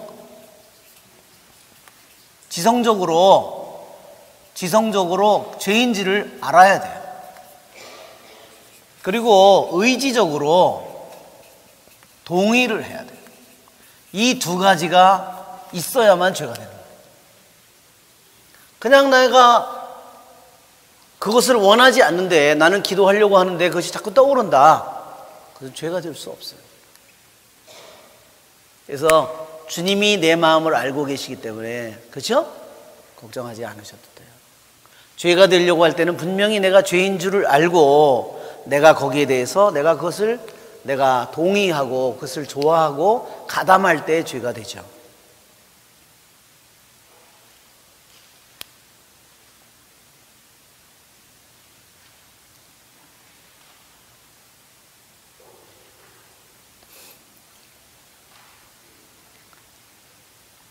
자, 우리들이 죄가 내가 기억 속에 있다. 인간이기 때문에 우리들에게 그 기억이 있다고 해서 죄가 되는 것은 결코 아닙니다. 그러나 다른 사람들이 나에게 준 그러한 것들이 나에게 계속 떠올라서 그럴 때 나는 내가 감정으로가 아니라 의지적으로 내가 용서하겠다. 그런 마음을 우리들이 갖고, 주님, 당신께서 십자가에 못 박힌 주님, 당신께서 저를 용서하시기 때문에 저도 저에게 잘못한 사람, 저를 찌른 사람을 용서하기를 원합니다.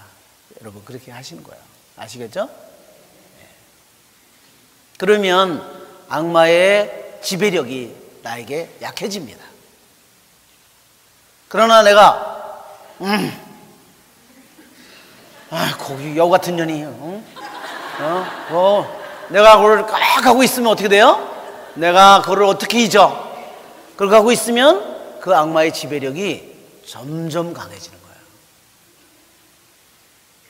그건 왜냐하면 원한, 분노, 증오, 악의 이런 것들이 내 안에서 점점 자리를 잡는 겁니다. 그래서 우리들의 인간의 마음속에 하느님께서 악마의 머리를 짓밟는 것이 어디서 악마의 머리를 짓밟았을까요? 십자가 위에서 예수님께서 못 박히는 순간에 모든 원수의 사탄의 올가미를 다 짓밟은 거예요.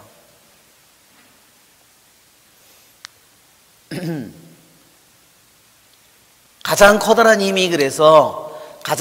힘이 바로 예수님의 기적을 통해서가 아니라 예수님이 이 십자가에 못 박힌 예수님의 이것을 통해서 우리들에게 가장 강력한 사랑과 자비와 용서와 은총과 이것이 여기서 우리에게 쏟아져 내려오는 겁니다. 그죠? 우리들도 나에게 잘못한 모든 사람들을 내가 완전히 내가 다 용서한다는 것은 뭐냐면 결국은요, 내 자신이 부서지는 거예요. 용서하는 것만큼 자기를 버리는, 예수님께서 누구든지 나를 따르려는 사람은 자기를 버려라, 자기를 버리고, 그렇죠? 자기를 버리는 가장 좋은 길이 뭐냐면요, 용서하는 길입니다. 용서하는 것은 결국 뭐냐? 자기 생각이 부서지는 겁니다. 생각이 부서지고 자기 뜻이 부서지는 겁니다. 그리고 자기 판단이 부서지고 자기 주장, 결국은 이게 뭐냐? 이 모든 것들이 결국은 다 자기예요. 자기예요. 이것이 바로 자기의 이름이고 자기의 나라고 자기의 뜻입니다.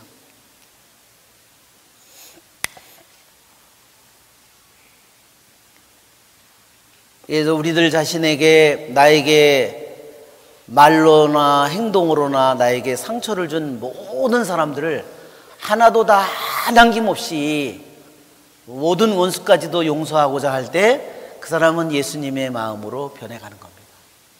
아멘. 네. 그러면 그 사람 안에 하느님의 사랑이 그 사람 안에서 찬란한 태양이 떠오르듯이 그 사람의 마음속에, 어둠 속에 있던 그 사람의 마음속에 찬란한 태양이 떠오르는 겁니다. 그것이 바로 의의 태양이요, 치유의 태양이요, 그렇죠? 은총의 태양이, 하느님의 태양이 우리들 안에 떠오르는 겁니다.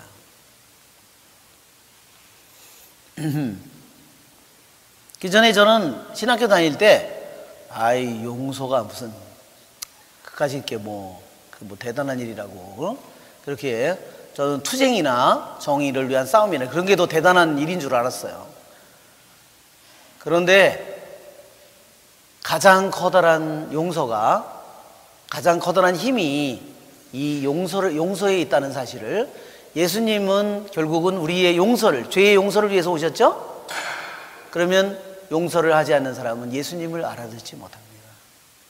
그냥 예수님이 그냥 인권운동가나 정의를 이루는 존재나 투쟁가나 이런 것으로 변해버리고 맙니다.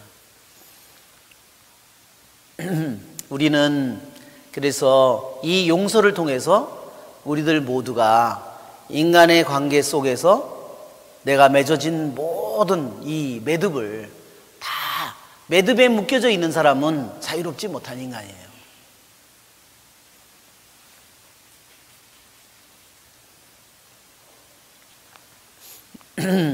우리 이제 우리들도 지금 성령 강림을 준비하고 있죠? 여러분 성령 강림을 준비하잖아요, 그렇죠? 지금 우리들이 예수님의 부활로부터 지금 50일 동안 성령 강림의 이 시기를 지내고 있는데, 이것이 우리들에게 영적인 생활에 얼마나 중요한 시기인지 몰라요. 예수님의 부활은 무엇을 겨냥하고 있냐면요, 성령 강림을 겨냥하고 있는 겁니다. 그죠? 왜? 부활의 능력을 힘입고 또한 우리는 성령의 능력을 힘입어야 돼요. 예수님께서 내가 떠나가는 것이 더 유익하다 그랬어요. 내가 너희들 곁에 있는 것보다 내가 떠나가는 것이 더 유익하다. 그것은 우리들이 부활하신 예수님의 능력과 그 다음에 성령의 능력을 힘입어야 우리들 자신이 그것을 통해서 예수님 12 사도들이 변화되는 것처럼 우리들도 그 영을 통해서 변화됩니다. 여러분, 자, 성령께서 하느님 아버지와 하느님의 아들의 영이 우리들에게 내리는데, 이 영을, 이것이 성령이죠? 이것이 비둘기처럼 이렇게 해서 생각할 수 있고, 그런데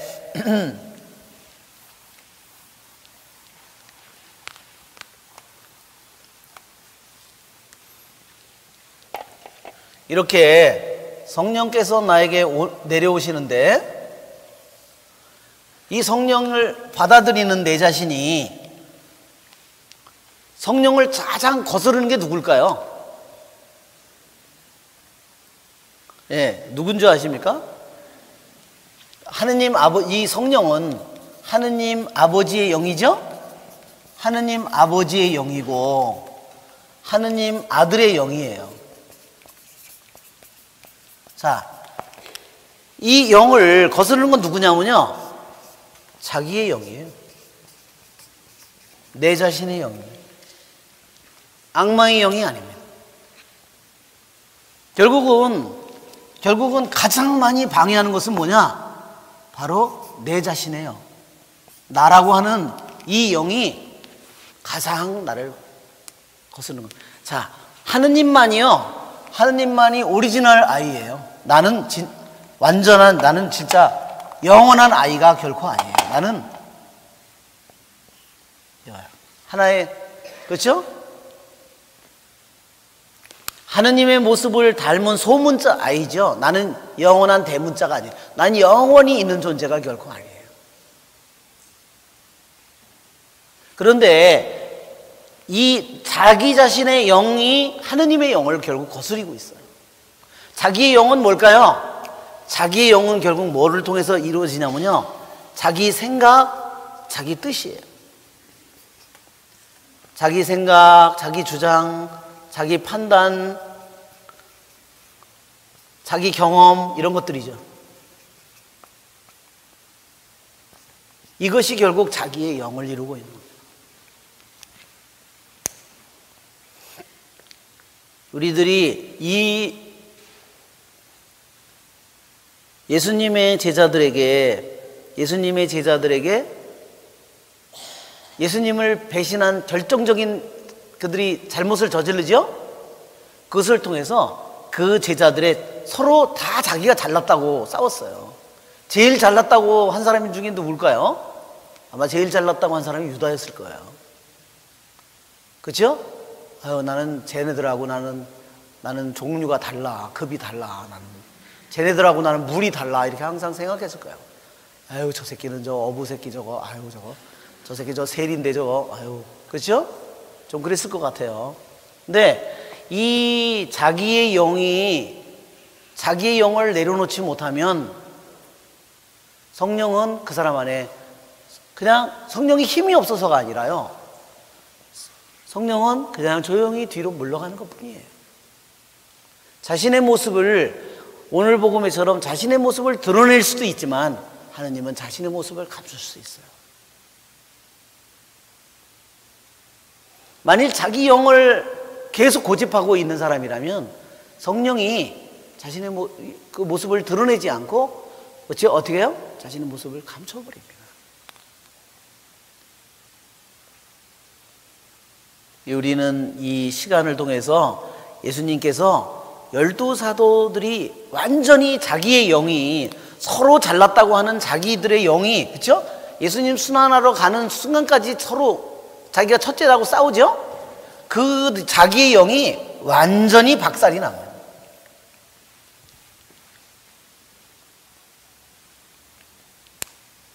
그렇게 박살이 났기 때문에 그들이 하느님의 성령 안에서 다시 태어날 수 있게 되는 겁니다.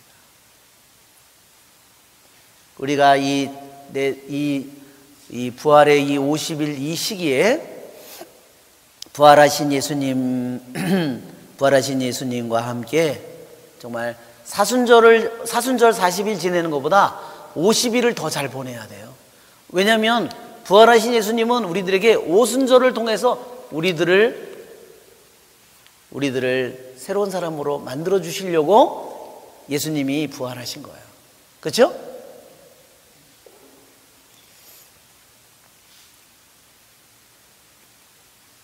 제가 아침에도 저기를 할 때 잠깐 얘기했는데, 자, 한번 보세요. 예수님이 부활로부터 50일째가 오순절이죠? 부활로부터 40일은 뭐예요? 승천. 그 다음에 50일째 여기 돼서 그 다음에 성령이 내리시죠. 그래서 하느님의 성령이 우리들에게 내려오시는 순간입니다. 50일째. 자, 50일 되는 날, 이날이 이제 우리 성령 강림인데, 우리 그 전에 성령 공부한 사람은 오순절이 무엇을 의미하는지 알아요. 오순절은 50일째 되는 날, 제50일째 되는, 부활로부터 제50일째 되는 날. 자, 제 50일째 되는 날이요, 이스라엘 백성이 시나이 산에서, 이스라엘 백성이 에집트 파라오의 치하에서 탈출을 해서 시나이 땅으로 왔는데, 시나이 땅에 와가지고 50일째 되는 날 뭐를 했어요? 시나이 산에서 계약을 맺었어요. 이게 첫 번째 계약이에요. 옛 계약이에요, 이것이. 이거를 갖다가 the first command, 말하자면 첫 번째 계약이라고 하는 거예요. 이게 첫 계약이고, 두 번째 계약은 언제 이루어졌어요? 두 번째 계약은 그 오순절날에, 똑같은 오순절날, 에집트로부터 탈출한 지 50일째 되는 날, 십계명을 가지고 하느님께서 모세와 이스라엘 백성과 맺은 첫 번째 계약, 이게 옛 계약이죠. 두 번째는 이 계약이 어디서 이루어졌냐면 다락방에서 이루어졌어요. 오순절날에, 그날에 유대인들이 오순절날 첫 번째 계명을 받은 날, 하느님과 계약을 맺은 그날에 성령이 내렸다. 이제는 돌로 된 계명이 아니라, 돌에 쓰여진 문자로서 계약을 맺은 것이 아니라 뭘로?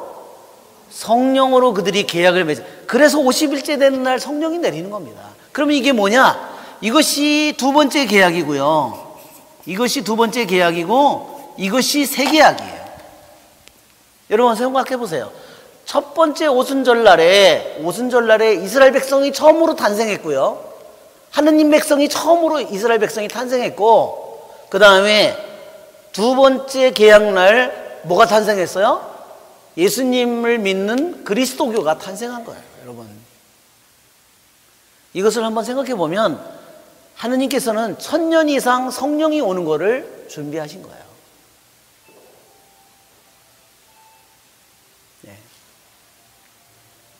우리들이 예수님은, 하느님께서는 이렇게 죄를 지은 인간에게 십계명으로 첫 번째 계약을 맺었지만, 이제 두 번째 예수님을 통해서, 성령을 통해서 맺은 계약을, 그것을 준비하기 위해서 이스라엘 백성으로 하여금 매년 오순절을 지키도록 1000년 이상 동안을 그 예를 거행했다는 걸 한번, 1000년 이상을 준비시켰다는 거 한번 생각해.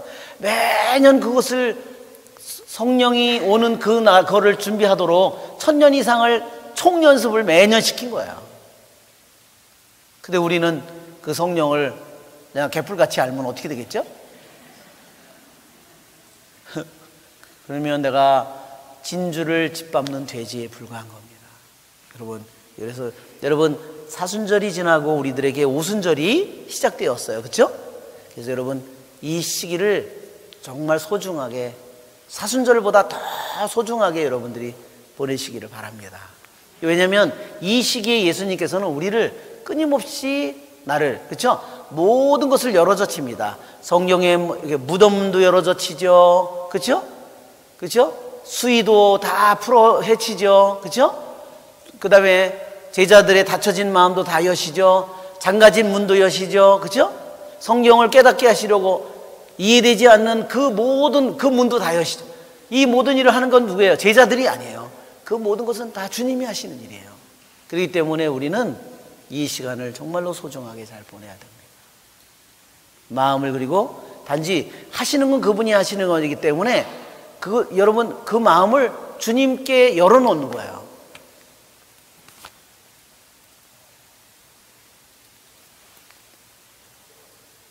그러면 주님께서 우리들에게 당신의 숨겨진 모습을 우리들에게 자꾸만 드러내실 거라는 겁니다. 아시겠죠? 네, 그렇습니다.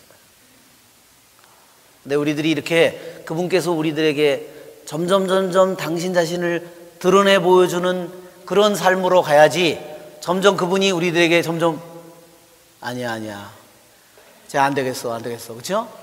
이 문을 닫아버리면 어떻게 되겠어요, 그렇죠? 그런 캄캄 절벽이 되어버리는 겁니다.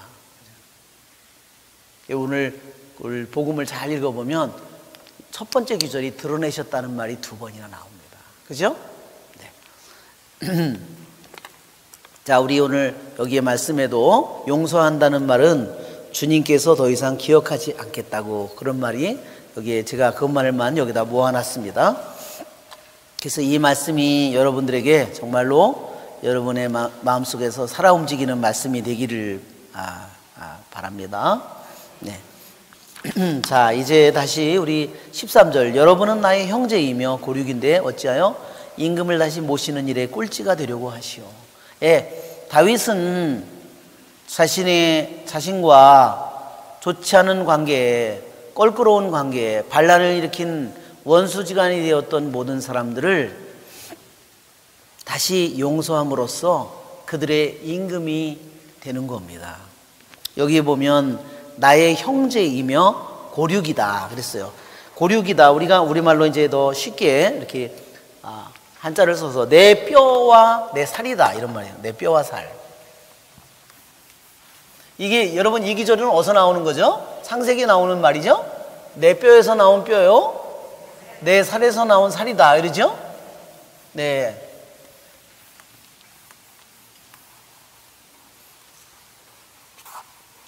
창세기 2장 23절에 나오는 말씀인데, 그래서 이것은 내 뼈와 살이에요.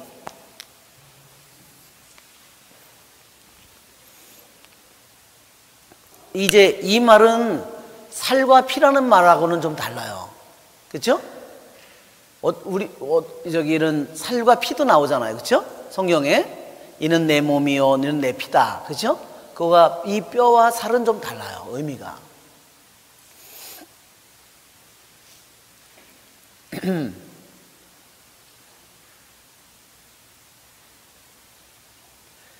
창세기 2장 23절을 한번 다시 한번 보면, 네, 맨 앞에 창세기로 돌아가서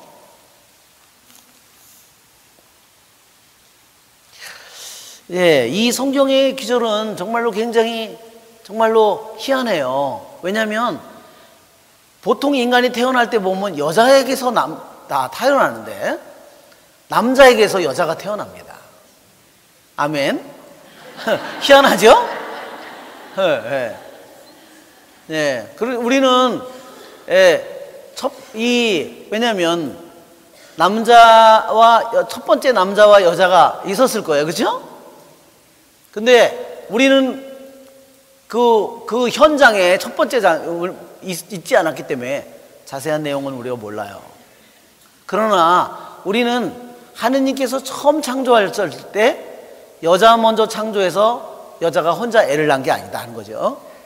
먼저 이 성경에 우리에게 얘기하는 것은 분명히 하느님께서 남자를 먼저 창조하셨고 그 다음에 남자에게서 여자를 창조해서 거기서 여자가 아기를 낳도록 만들었다는 겁니다. 그래서 이 창조 이야기는 굉장히 신비스러운 부분이에요. 어떤 사람들은 야 그건 뭐 고대 근동에 있던 다 신화야 이렇게 얘기하는 사람들도 있습니다.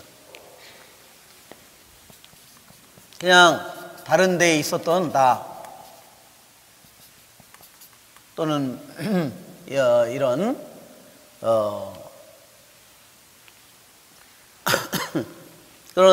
여러분 어떻게 생각하십니까? 신화라는 말이요 다 꾸며낸 얘기라는 뜻이 아닙니다. 다 가짜라는 말이 결코 아닙니다. 고대 근동 사람들에게는요 신화라는 말이 꾸며낸 가짜 얘기라는 뜻은 결코 아니에요. 그것은 인간의 가장 심오한 진리를 우리들에게 알려주는 수단이에요. 여러분이 신화라는 말을 들을 때 그러한 착각을 갖지 않도록 여러분 아시겠죠? 그러니까 성경에 나오는 여러 가지 홍수 이야기니 여러 가지 이야기들이 다른 고대 근동의 이야기 속에 있다고 해서 그것은 다 옛날의 이야기들을 다 짜집해서 만들어 놓은 이야기다 이렇게 사람들이 생각하고, 어떤 사람들은 그렇게 공부를 많이 한 사람들은 그래서 다 가짜 이야기라고 성경에 생각하는 사람들이 있다는 겁니다. 그러나 신화든 설화든 그것은 다 가짜 이야기라는 의미가 결코 고대 근동 사람들에게 아니에요. 그것은 분명히 누군가가 영감을 받고 인간과 하느님에 관한 중대한 진리를 우리들에게 전해주는 통로라는 겁니다. 아시겠죠?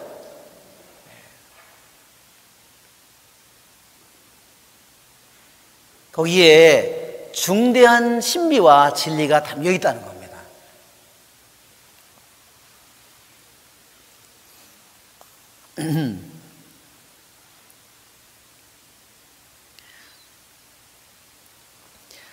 자, 18절에 보면 사람이 혼자 있는 것이 좋지 않으니 그에게 알맞은 협력자를 만들어 주겠다. 주 하나님께서 흙으로 들의 온갖 짐승 하늘의 온갖 새를 빚으신 다음 사람에게 데려가시 그가 그것을 무엇이라 부르는지 보셨다. 사람이 생물 하나하나를 부르는 그대로 그 이름이 되었다. 이렇게 사람은 모든 집짐승 하늘의 새 모든 들짐승에게 이름을 붙여 주었다. 그러나 그는 사람인 자기에게 알맞은 협력자를 찾지 못하였다. 예. 그래서 여기 보면 모든 동물들을 다 새든 모든 것들을 다 보고 또 거기에 대해서 이름을 붙여주었다는 것은 그 모든 것들의 위에 인간이 위에 있다는 뜻이에요. 모든 것들의 이름을 붙여주었다는 것은 인간이 그 모든 것 위에 주권을 가진 존재라는 것을 얘기하는 겁니다. 그런데 자기와 같은 사람이 없었어요. 그렇죠? 그래서 저도 니키를 이뻐하긴 하지만 니키하고 같이 살 수는 없어요. 그죠? 예. 또 꽃이 이쁘긴 하지만 꽃하고 살 수도 없고, 그죠? 예. 여기에 자기와 같이 이야기를 나눌 그런 존재가 없다는 거, 그죠? 자기와 같이 삶을 나누거나 이야기를 나누고 기쁨을 나누고 자기의 그러한 속마음을 얘기하고 그럴 수 있는 존재가 없는 그러한 여기에 아담의 모습이 나타납니다. 주 하느님께서 사람 위로 깊은 잠이 쏟아지게 하시어 그를 잠들게 하신 다음 그의 갈빗대 하나를 빼시고 그 자리를 살로 메우셨다. 사람에게서 빼내신 갈빗대로 여자를 지으시고 그를 사람에게 데려오시자 사람이 이렇게 부르짖었다. 이야말로 내 뼈에서 나온 뼈요 내 살에서 나온 살이로구나. 남자에게서 나왔으니 여자라 불리리라. 예. 이제 깊은 잠이 들은 것은요 일종의 수술이죠. 그렇죠? 깊은 잠에. 그죠? 예. 그 중국에서도 보면은 침을 하나 꽂아가지고 수술도 안 되잖아요. 예. 그러나 얼마든지 하느님께서는 뭐 그렇게 하실 수 있겠죠. 이게 보면 창세기 15장에도 아브라함이 하느님과 계약을 맺는 장면이 나오는데 동물을 잡아서 반으로 쪼개놓고, 그렇죠? 그 불가마가 저녁 때가 되도록 컴컴해지니까 불가마가 나타나잖아요. 그 불가마는 누구를 의미하죠? 하느님을 의미합니다.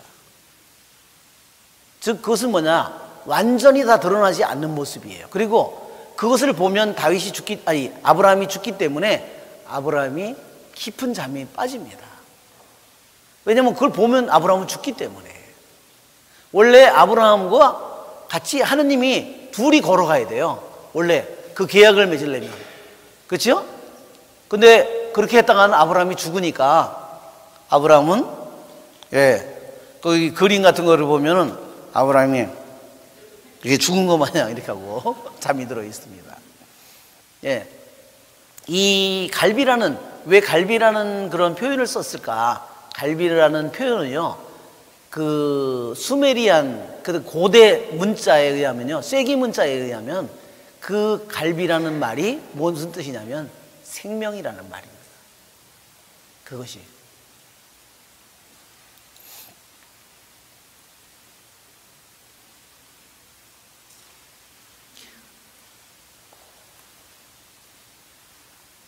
그래서 하느님께서는 그냥 아담을 한 남자를 만들어내셨으면 똑같이 그냥 또 여자를 하나 만들면 되는데 왜 구태여 아담에게서 구차하게 꼭 그렇게 해서 만들어가지고, 그죠?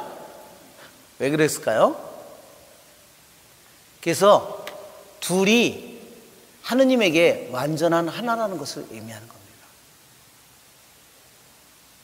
따로따로 만들어 놨으면 둘이 하나가 아니에요. 그렇죠?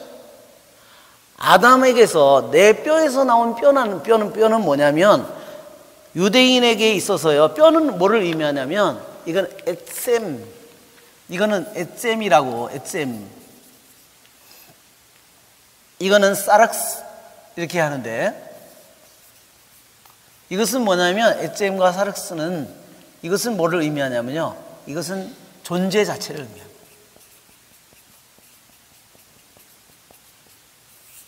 유대 언어에서 이것은 자기 자체를 가리키는 거예요. 자기라는 뜻이에요. 그러면 살은 뭘까요?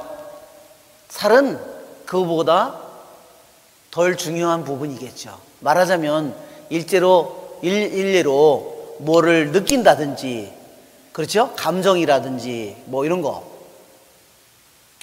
생각이라든지 이런 상상이라든지 기억이라든지 이런 것들은 말하자면 살이라고 할 수 있어요.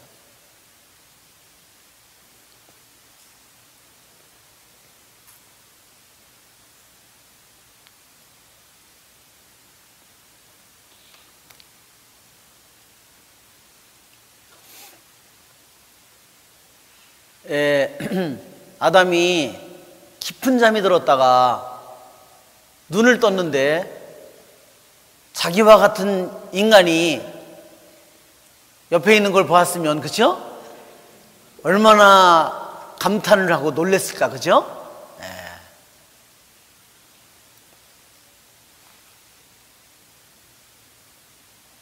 그래서 내 뼈에서 나온 뼈, 내 살에서 나온 살은, 그것은 분리될 수 없는, 말하자면 완전한 자기 존재나 모든 면에서 완전히 하나라는 거예요. 원래가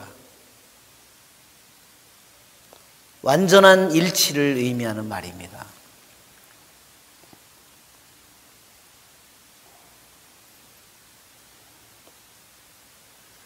그러니까 이러한 그 성경의 말씀은 우리들로 하여금, 이 부부가 더 완전한 하나가 되도록 부르심을 받았다는 이 사실이 창세기, 여기에 인간이 창조되는 순간부터 이미 그것이 주어져 있는 거예요. 그래서 우리는 나이가 들면 점점 자기를 안 버리는 사람들은 어떻게 되죠? 나중에는 요 조그만한 일 하나 때문에 폭발을 해가지고 뭐 이혼한다든지 무슨 뭐 따로따로 앞으로 뭐 이 법적으로는 안 하고 뭐 어떻게 한다고 뭐 거시기 뭐, 그리고 이제 그것은 그만둔 거죠. 그렇죠? 그 길이. 그래서 그것은 불행한 일이에요. 그렇죠? 그것은 행복한 일이 사실 아닙니다. 왜냐하면 하느님께서는 우리들의 마음을 아시기 때문에 우리는 그래서 끊임없이 하나가 될 수 있도록 우리는 기도를 해야 됩니다. 그리고 우리들이 해야 되는 길은 뭐냐면 상대방을 바꾸는 것이 아니라 내 자신을 바꾸는 일을, 내 자신을 버리는 일을 해야 됩니다. 아시겠죠?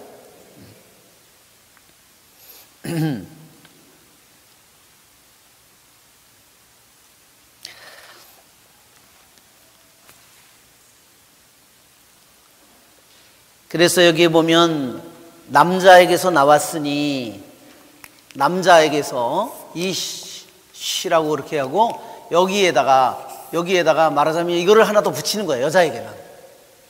여자에게. 그 히브리 말로는 이렇게 쓰는 겁니다. 남자는 이씨고 여자는 이샤예요. 말하자면.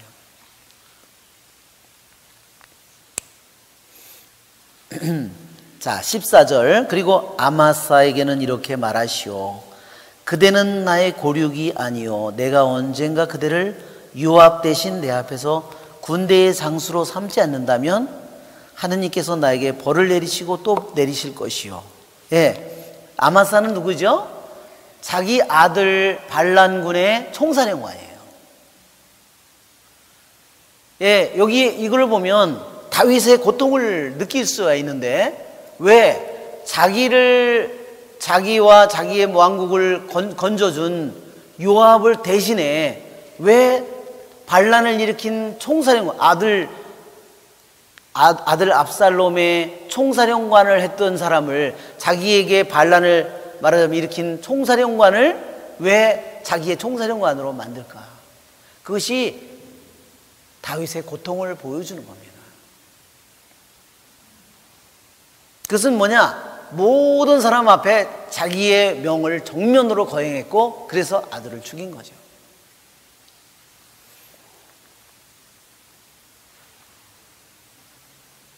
그래서 사무엘하고는 17장 25절에 보면 압살롬이 반란군 총사령관으로 아마사를 총사령관으로 삼았어요. 참 굉장히 복잡하죠? 다윗의 마음이 얼마나 정말로 이 요압의 도움을 받으면서도 얼마나 그 미묘한 문제가, 얼마나 복잡한 문제가 있는지 정말 느낄 수 있는 그런 장면입니다.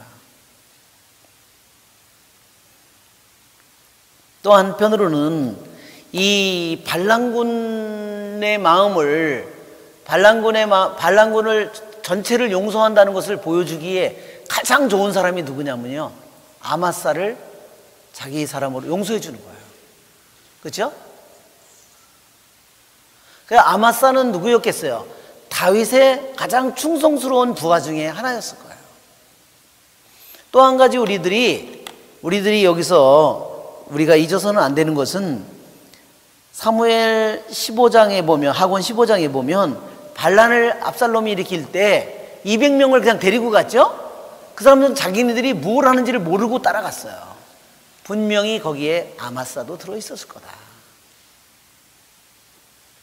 그러니까 압살롬이 데리고 가서 반란군 저기로 삼으니까 자기는 어쩔 수 없이 그런 일을 했겠죠. 그래서 여기에 보면 다윗은 그 반란을 일으킨 세력에 말하자면 가장 중심인 총사령관 아마사를 자기의 요압 대신에 총사령관으로 새로 그를 받아들인다는 뜻입니다. 이것이 다윗이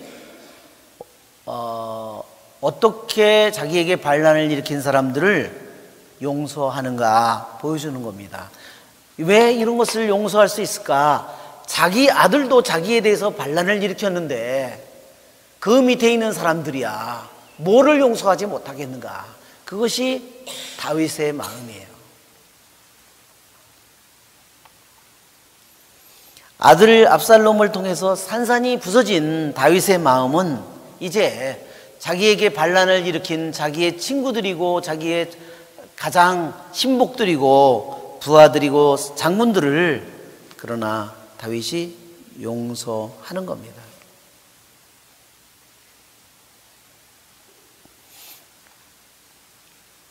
또 한편으로 다윗은 왜 요압에 대해서 이런 감정을 가졌을까?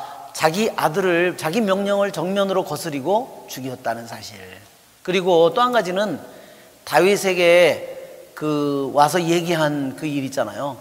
일어나서 성문에 나가서 다정한 말을 건네라고, 미워하는 사람도, 우리들이 임금을 미워하는 사람을 더 사랑하시고, 그렇게 심하게 다윗을 모욕한 것도 한 가지 역할을 했으리라, 그렇게 생각을 합니다. 그가 이렇게 모든 유다 사람의 마음을 하나로 만들어 자기에게 기울게 하니 그들이 임금에게 사람을 보내어 임금님께서는 신하들을 모두 데리고 돌아오십시오. 그러니까 예루살렘이 반란군, 말하자면 수도가 돼버린 거예요. 근데 이제 압살롬이 죽어버렸잖아요. 그렇죠? 그러니까 이제 자기네들은 새로 임금을 누구를 세워야 될까? 그렇죠? 요압이 아마사 총사령관을 새로운 왕으로 삼아야 되는 게, 자기네들은 그게 낫죠. 그렇다면 다윗이 오면 자기가 다 죽을 수 있으니까. 그런데 다윗이 아마사를 총사령관으로 삼겠다고. 그러니까 그 말을 듣고 그들이 다윗이 자기네들을 용서하는구나. 그것을 그래서 유다 사람들이 이제 여기 보면 15절에 모든 유다 사람들의 마음을 하는 말이요. 히브리 말로 렙인데 렙. 이 렙이라는 말이 이 심장이라는 말인데 심장 또는 마음이라는 말인데 히브리 말로요. 모든 사람의 마음이면 모든 사람들의 마음들이라고 표현해야 되는데 단수로 썼다는 거. 모든 사람의 한 마음이라고. 그것은 뭐냐면 유다 사람들의 마음이 그 다윗을 두려워하고 받아들이려는 것을 거부하려는 그 사람들의 마음을 하나로 만들었다는 거예요. 아, 다윗이 자기네들의 죄를 용서하는구나. 그래서 그러면 우리들이 그 훌륭한 왕을 다시 왕으로 모셔야 되겠다. 그렇게 그들이 이제 결심을 하게 되는 겁니다. 그래서 다윗을 돌아오도록 말하자면 돌아오십시오. 그렇게 얘기하는 거예요. 16절을 임금이 돌아오는 길에 요르단에 이르자 유다인들이 임금을 맞이하여 요르단을 건너게 하려고 길갈로 나왔다. 예, 그래서 이제 유다인들이 차독사제와 에브야달 사제를 보내서 이런 거를 다 전하고 또 그 아마사 총사령관, 발랑관 총사령관을 이제 자기 총사령관으로 삼겠다고 요압 대신에 정말로 너무너무나 놀라운 소식이었잖아요. 그 사람들에게는. 그렇죠? 발랑군들에게는 상상도 못한 이야기예요.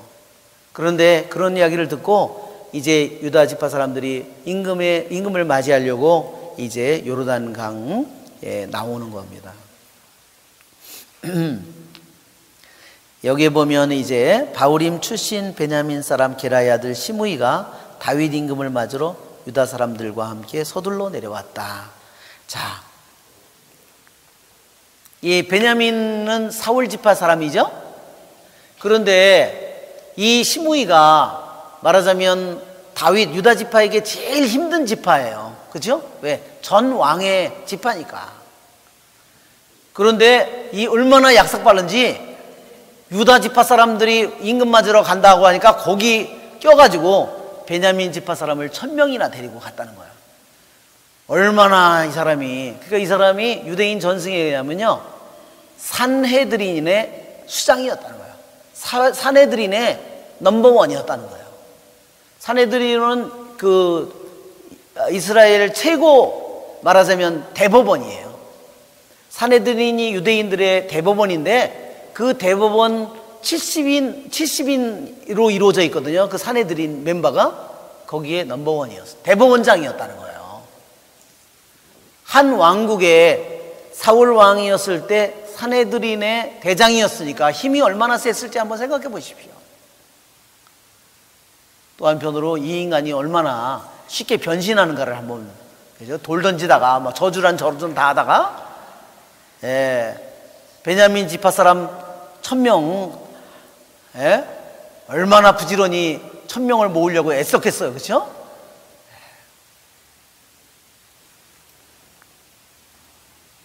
예, 거기서 그러잖아요. 서둘러 내려왔다고. 예?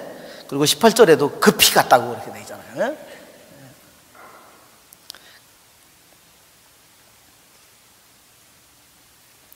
그는 베냐민 사람 1000명을 거느리고 사울 집안의 종 치바, 누구까지 데리고 왔어요?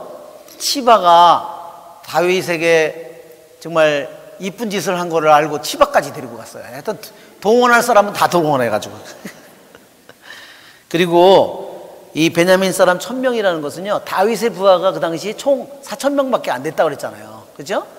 그 유대인 고대사에 보면 총 다윗의 부하가 4000명밖에 안 남았다고 그랬어요.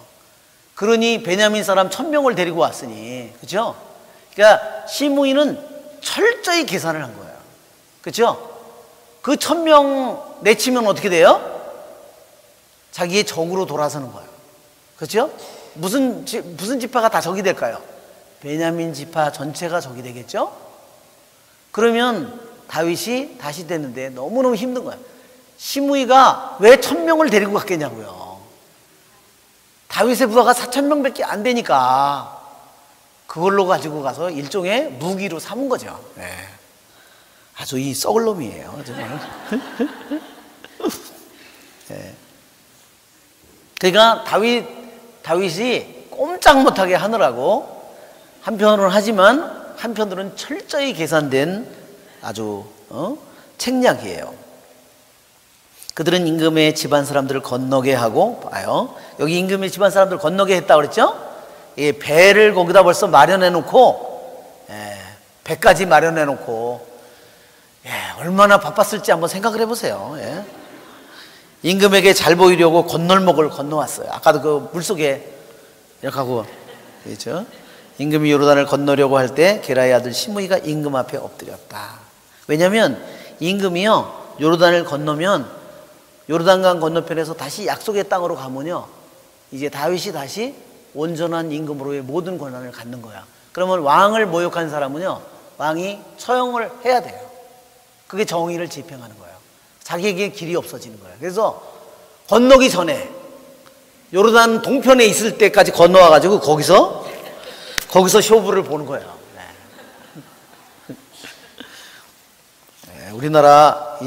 우리나라의 시무이들이 너무 많은 것 같아요. 우리나라의 시무이들이 하여튼 시무이가 한 명만 있어야 되는데 우리나라 시무이가 너무 많아. 그는 임금에게 이렇게 말하였다. 임금님, 저의 죄를 마음에 두지 마십시오. 그렇죠?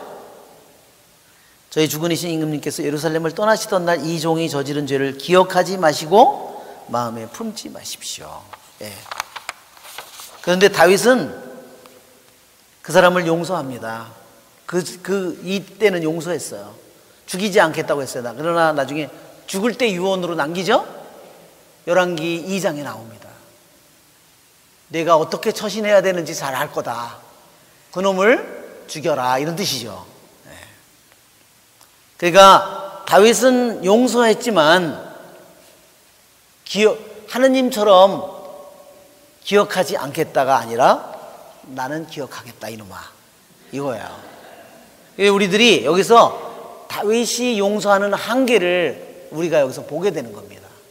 다윗은 구약의 사람이죠? 우리는 예수님에게서 용서를 받는 사람이에요. 이것이 다윗은 자기 있는 힘껏 용서를 했는데 다윗이 가지고 있는 한계를 보여주는 겁니다. 우리가 여기에 예레미야 43장 25절에 있는 것처럼, 이사야서, 나는 너의 죄를 기억하지 않겠다. 그렇죠? 하느님이 기억하지 못하는 게 어디 있겠어요. 그러나 하느님께서 기억하지 않겠다는 건 뭐예요? 감정의 행위가 아니라 뭐예요? 의지의 행위예요. 기억하지 않겠다. 우리들이 이 말씀을, 주님께서는 기억하지 않겠다고 했는데 인간은 그것을 기억했어요. 다윗은. 그렇기 때문에 나중에 죽인 겁니다. 우리는 주님께서 우리들 모두의 죄를 용서해 주실 뿐만 아니라 기억하지 않겠다고 하신 말씀을 우리들이 절대로 잊어서는 안 돼요. 여러분, 우리들이 내가 지은 죄를, 그래서 주님께서 기억하지 않는데 나 혼자 그걸 기억하고 내가 괴로워하면 주님께서 주신 고통이에요? 아니에요. 내가 만든 고통이에요. 그래서 우리들이 주님께서 아까 우리 나누어준 프린트물 뒤에 나는 너의 죄를 기억하지 않겠다, 알았죠? 그것이 얼마나 커다란 은총인지 모릅니다. 영광이 성부와 성자와 성령께,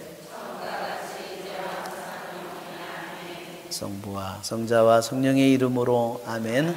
수고하셨습니다.